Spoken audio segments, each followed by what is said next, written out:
Hi hello good morning Jaya TV நேயர்களுக்கு வணக்கம். சுவையும் ஆரோக்கியமும் நிறைந்த கமகம சமையல்ல இன்னைக்கு நம்ம பார்க்க போகிறது பீட்ரூட் 65.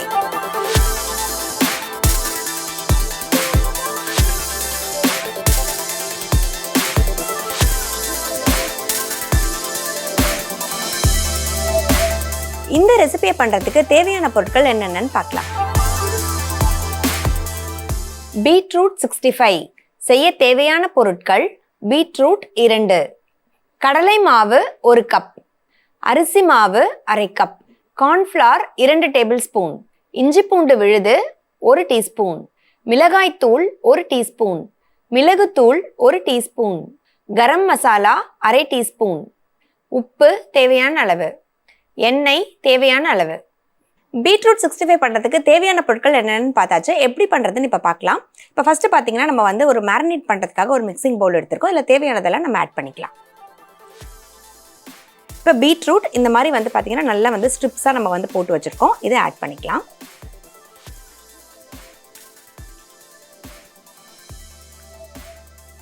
அடுத்ததாக இதில் நம்மக்கிட்ட இருக்க கடலை மாவு ஒரு 1/2 கப் அளவுக்கு ஆட் பண்ணிக்கலாம். நம்ம எந்த அளவுக்கு பீட்ரூட் இருக்கோ அந்த அளவுக்கு கடலை மாவு ஜாஸ்தியாக இருக்கணும் நமக்கு. அடுத்ததாக இதில் அரிசி மாவு ஆட் பண்ணிக்கலாம். ஒரு 1/4 கப் அளவுக்கு அரிசி மாவு.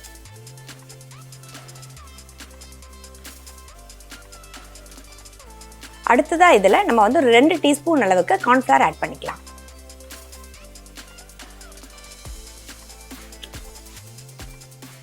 இப்போ நம்ம மசாலா எல்லாமே ஆட் பண்ணிடலாம். ஃபர்ஸ்ட் இதில் இஞ்சி பூண்டு பேஸ்ட் 1 டீஸ்பூன் அளவுக்கு இஞ்சி பூண்டு பேஸ்ட் ஆட் பண்ணுறோம். அடுத்ததாக இதில் நம்ம மிளகாத்தூள் ஆட் பண்ணுறோம். 1 டீஸ்பூன் அளவுக்கு மிளகாத்தூள்.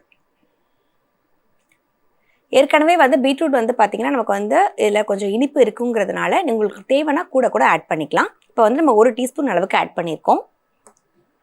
அடுத்ததாக பெப்பர் 1 டீஸ்பூன் அளவுக்கு ஆட் பண்ணிக்கலாம். கரம் மசாலா ஃப்ளேவருக்காக ஒரு 1/2 டீஸ்பூன்.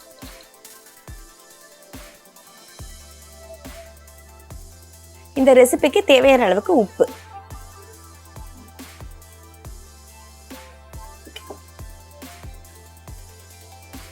இப்போ பீட்ரூட் பார்த்தீங்கன்னா நம்ம தண்ணி இல்லாமல் தான் எடுத்திருக்கோம்.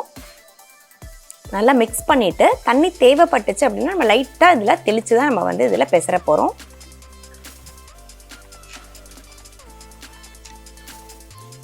ஃபஸ்ட்டு ட்ரையாக நம்ம எல்லாத்தையும் மிக்ஸ் பண்ணி விட்டுட்டு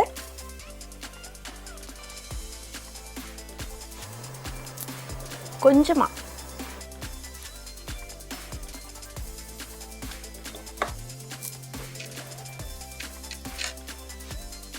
மசாலா இந்த பீட்ரூட்டில் ஒட்டுற அளவுக்கு லைட்டாக தெளித்து நம்ம இதில் பெசரிக்கலாம்.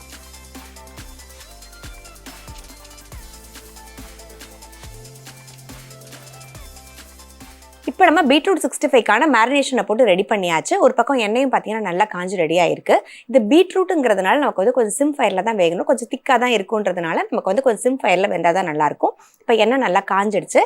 இதை நம்ம சேர்த்துடலாம்.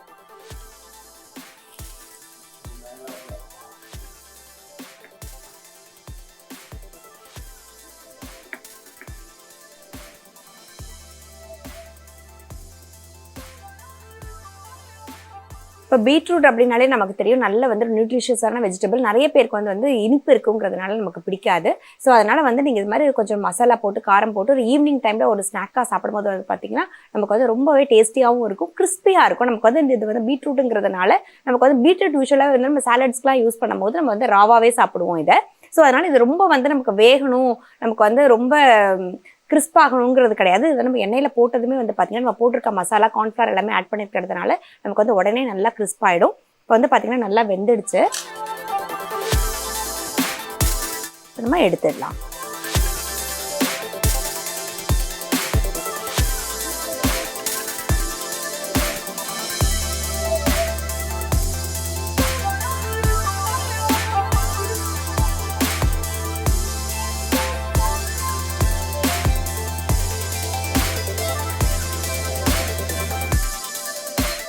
இப்போ நம்ம பண்ணிட்டு இருந்தால் பீட்ரூட் 65 பார்த்தீங்கன்னா இப்போ சூப்பராக ரெடி ஆகிடுச்சுங்க. நம்ம ஒரு பிளேட்டில் எடுத்து வச்சுருக்கோம். இது எண்ணெய் எக்ஸ்ட்ரா எண்ணெய் எல்லாமே அப்சர்வ் பண்ணியிருக்கோம். இப்போ நம்ம சர்வ் பண்ணிடலாம்.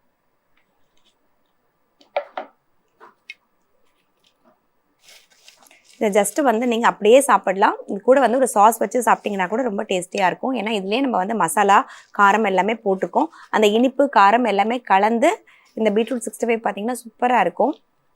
குயிக்காக பண்ணக்கூடிய யூஸ்வலாகவே வந்து பார்த்திங்கன்னா வெஜிடபிள்ஸ் எல்லாமே நம்மளுடைய ஃப்ரிட்ஜில் இருக்கும். நீங்கள் எதாவது பண்ணணும்னு நினச்சிங்கன்னா இது மாதிரி டக்குன்னு எடுத்து பண்ணும்போது நமக்கு வந்து ஈஸியான ஒரு ஸ்நாக் குயிக்காக ரெடி ஆகிடும்.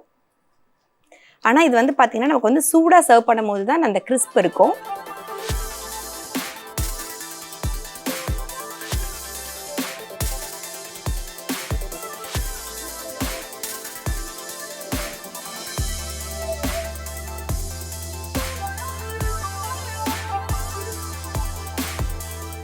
கிறிஸ்பியாக டேஸ்டியாக நம்மளுடைய பீட்ரூட் 65 பார்த்தீங்கன்னா சூப்பராக ரெடி ஆயிடுச்சுங்க. நீங்களும் உங்கள் வீட்டில் கண்டிப்பாக ட்ரை பண்ணி பாருங்கள். ஏன்னா குயிக்காக பண்ணக்கூடிய ஒரு ஈஸி ஸ்நாக் தான் இது.